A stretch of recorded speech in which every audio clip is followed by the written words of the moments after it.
99% মানুষই এখন থাইরয়েডের সমস্যায় ভোগে। এই থাইরয়েডের সমস্যা আপনার থেকে চিরবিদায় নেবে। তার জন্য লাগবে 3টা লেবু পাতা, তার সাথে 1 টুকরো আদা, আর তার সাথে 4 থেকে 5টা সাদা এলাচ। সমস্ত উপাদানগুলো পাটায় ভালোভাবে মিহি করে বেটে 3টা বড়ি বানিয়ে রোদে কটকটা করে শুকিয়ে নেবেন। এই বড়ি 3টা 7 দিন পর পর একটা করে খেয়ে নেবেন। দেখবেন এই থাইরয়েডের সমস্যা আপনার থেকে চিরবিদায় নেবে। অবশ্যই ট্রাই করে দেখবেন।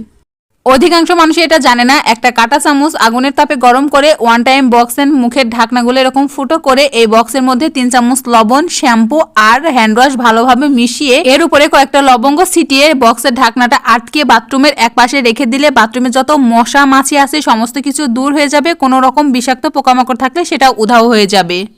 একটা মোমবাতি দিয়ে 6 মাস চালানোর এই অসাধারণ টেকনিক আপনাকে জানতে হবে। একটা মোমবাতি আপনি আরামসে 6 মাস চালিয়ে নিতে পারবেন। তার জন্য লাগবে বাচ্চাদের চকলেট।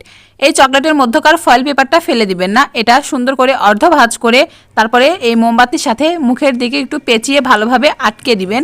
এটা যখন ভালোভাবে পেঁচানো হয়ে যাবে তখন টাকার রাবার দিয়ে সুন্দর করে এটা সিকিউর করে দিবেন মোমবাতির সাথে, যাতে এটা খুলে পড়ে না যায়। এটা ভালোভাবে সিকিউর হয়ে গেলে মোমবাতিটা জ্বালিয়ে দিবেন। দেখবেন ফয়েল পেপারের মধ্যে এই মোম গলে পড়বে আর বাইরে পড়বে না। আর একটা মোমবাতি আপনি আরামসে 1 বছর পর্যন্ত চালিয়ে নিতে পারবেন। এটা কিন্তু খুবই কার্যকরী টিপস, অবশ্যই একবার ট্রাই করে দেখবেন।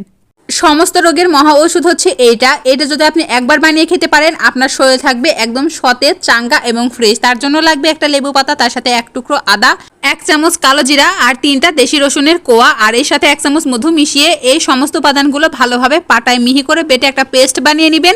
একটা খেজুর নেবেন, খেজুরের মধ্যে থেকে আটিটা বের করে বেটে রাখা পুরটা এর মধ্যে ঢুকিয়ে দিবেন। এর উপরে 1 চামচ মধু মিশিয়ে রাতে ঘুমাতে যাওয়ার আগে খেয়ে নেবেন। প্রতি মাসে যদি একবার এই মিশ্রণটা খেতে পারেন আপনার শরীর হবে একদম চাঙ্গা এবং ফ্রেশ। এটা এতটাই কার্যকরী। যে সকল বাচ্চাদের সারা বছর ঠান্ডা সর্দি কাশি লেগেই থাকে, রাতে ঠিকমতো ঘুমায় না, খুবই জ্বালাতন করে, সেই সকল বাচ্চাদের এই টোটকাটা একবার ব্যবহার করিয়েই দেখুন। একটা রসুন মাঝখান থেকে কেটে এর উপর সরিষার তেল ভালোভাবে মাখিয়ে একটু আগুনে তাপে গরম করে নেবেন। এটা কুসুম গরম থাকা অবস্থায় আপনার বাচ্চার পায়ে রাতে ঘুমাতে যাওয়ার আগে মাসাজ করে দিবেন। দেখবেন 1 রাতের মধ্যেই ঠান্ডা সর্দি কাশি সমস্ত কিছু ভালো হয়ে যাবে। এটা এতটাই কার্যকরী একটা টিপস। কোনো দোকানদারই চাইবে না আপনি এই গোপন টিপসটা জানুন, এতে করে দোকানদারের ব্যবসায় লালবাতি জ্বলে যাবে। বাংলাদেশে তেলের সমস্যার কারণে বিদ্যুৎ উৎপাদন বন্ধ রয়েছে, যার জন্য খুব ঘন ঘন লোডশেডিং হচ্ছে। সেক্ষেত্রে এরকম একটা সাবান দিয়ে খুব সহজে ইনফিনিটি ক্যান্ডেল বানিয়ে নিতে পারবেন। সাবানের মাঝখানে ফুটো করে একটা কটন বার কেটে এর মধ্যে ঢুকিয়ে এর উপর একটু সরিষার তেল দিয়ে আগুন জ্বালিয়ে দিবেন। এই তো তৈরি হয়ে গেল ইনফিনিটি ক্যান্ডেল।